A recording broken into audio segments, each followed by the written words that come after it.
Hi, my name is Drew, and if we haven't met before, welcome to ReadyBudgetGo. If it's not your first time visiting my channel, welcome back. I'm glad you're here either way. It's Friday, and on Fridays I do what I call the weekly reel. This is where I share my real numbers for my income, my bills, my spending, and my savings. I lay it all out. I talk about my goals. I talk about how close I am to achieving my goals. And I also confess when I slip up, which happens quite a lot. And this week, if you read the description, is no exception.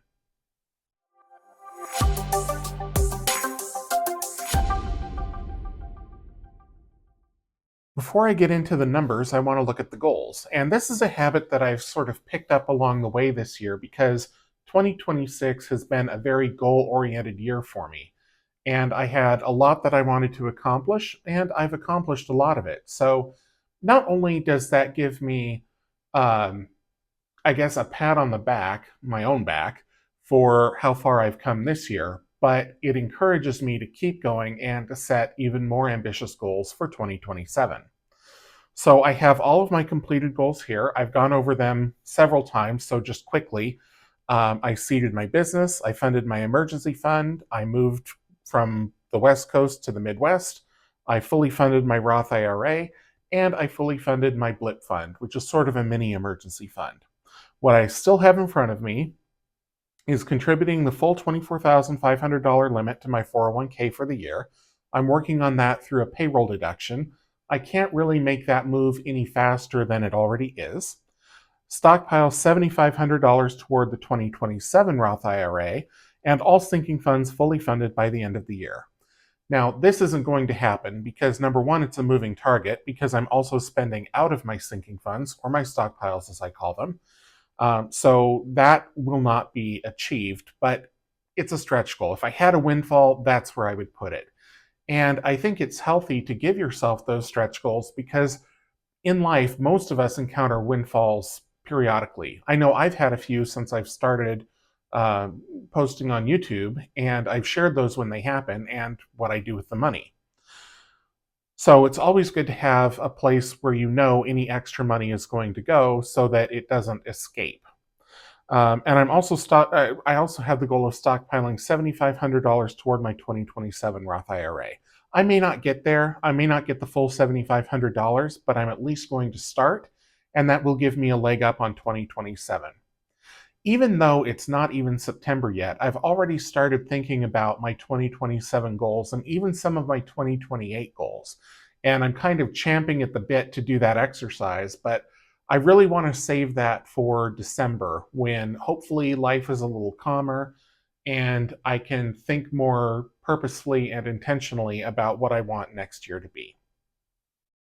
So that's it for the goals. Let's now talk about the budget. So let me flip this over.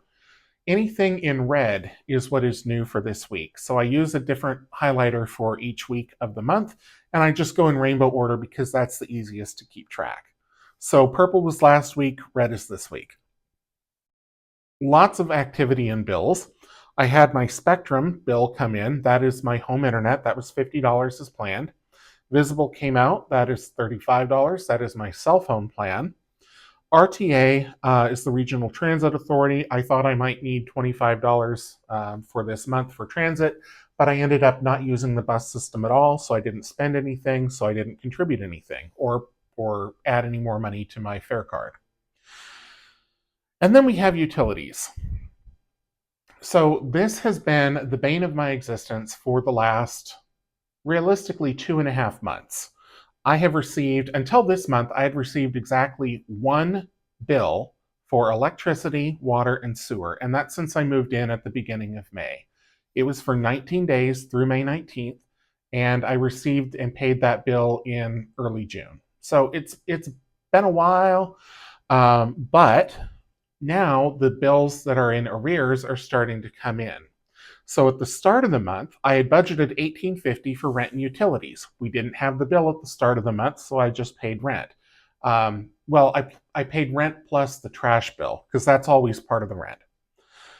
Then around the the 6th of the month, we got the utility bill finally for May 19th through June 18th or thereabouts. And that was $76, including the stupid $3 convenience fee that I have to pay every time I pay a bill. So $76 came out. Okay, fine. Then on the 17th, we got another bill, which was from June, the middle of June through the middle of July. I wasn't expecting to get another bill. And I thought, well, if I do, I'll just pay it with the September rent.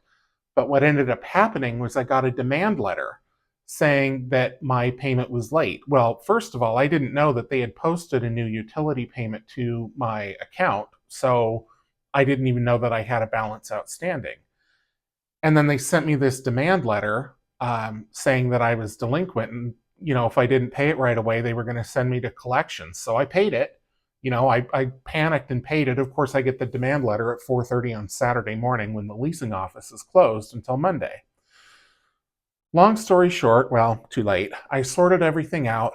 It turns out I didn't have to pay it, but they sent me this letter, which was automated. It's a whole thing.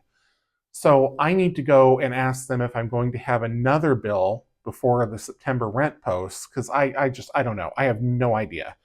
Um, I don't know.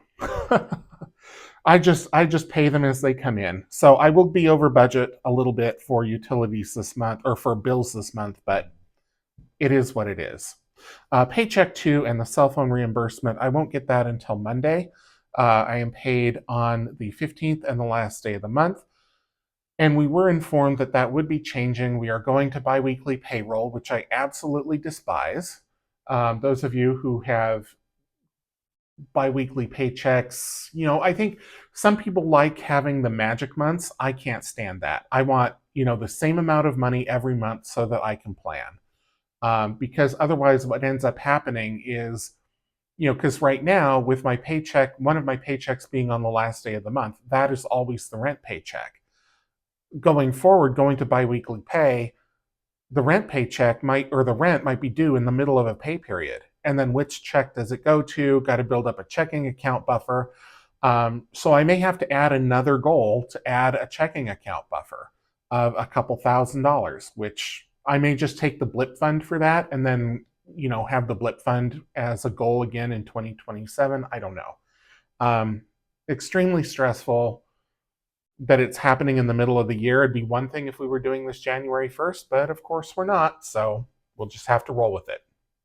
Moving on to spending, I spent $292.34 this week, so that was over budget. I will talk about that in detail later on. $102 went to stockpiles this week. That is from Monday, game night. And $459 went to savings extra debt. I don't have any debt, so this is savings. And right now, the savings that I'm working on is actually my stockpiles, and I have them listed here. So the reason that I am putting more into these stockpiles, why I'm supercharging them, is that I need to spend some of this money this year. Credit card annual fees, I have a whopper due in November, and then I may be traveling to St. Louis for Christmas, TBD. So that is what the plan is for the month. In terms of cash flow, this is more like a check register that I keep track of. We have one lonely transaction to the good deposit. That was paycheck 1. That was from last week. This week, 3 withdrawals. One was for the savings transfers for stockpiles. That was $459. Utilities, there's the $72 that I paid plus the $3 convenience fee. So that was it. Moving on. Expenses. So here's where things went a little bit awry. The 22nd, DoorDash, $27.66. That was the emergency cheesesteak. I needed that. I just was at my wit's end last week with my 9-to-5 job, and I needed a cheesesteak. So that was that. Aldi groceries, $87.12. Another DoorDash on the 24th. I don't even remember what that was. I was going to say I think that's breakfast, but I wouldn't spend $23 on breakfast, so I don't know. I don't know. Factor, $138.34. I don't know why this week was higher. My promo must have ended or something. And then the 27th, DoorDash, $15.63. That was breakfast. So all that together, I spent over my $250 budget, but I'm kind of over it for this month. My work is so busy that I just have to do what I can. So that is all that I have to share for that for this week. I don't think I really need to go through savings because all of the savings that I track, they're all fully funded. So we have the emergency fund that's fully funded, my blip fund I haven't had to touch, and then, of course, the Sloth IRA has been fully funded for a while now. I will print out another one of these to use when I start working on pre-funding my 2027 Roth IRA account, and I'll make a new one as soon as the contribution limits for 2028 are announced. I expect they will go up by another $500. I think that those of us who are under age 50 will probably be allowed to contribute 8,000, and those who are 50 and over, probably 91, 9,200 is my guess, but we'll see. The IRS typically publishes that around October. I want to say like late October, something like that, so that financial planners can work with their clients on their plans for the following year. And those of us who do it ourselves can make plans for the following year. I am so excited about 2027. I can't even express. And I mean, it's exciting and it's also concerning because I don't want to rush 2026. It's moving along fast enough as it is, but it'll be Christmas before we know it, and then we're on to a brand new year. So I look forward to all of it. It's an exciting time. But that is all that I have for this week. Thank you so much for tuning in. I do appreciate all the time that you spend here. I mean that sincerely and wholeheartedly. If you enjoyed the video, please leave me a thumbs up, drop a comment down below, subscribe if you haven't already, and until I see you in the next one, take care.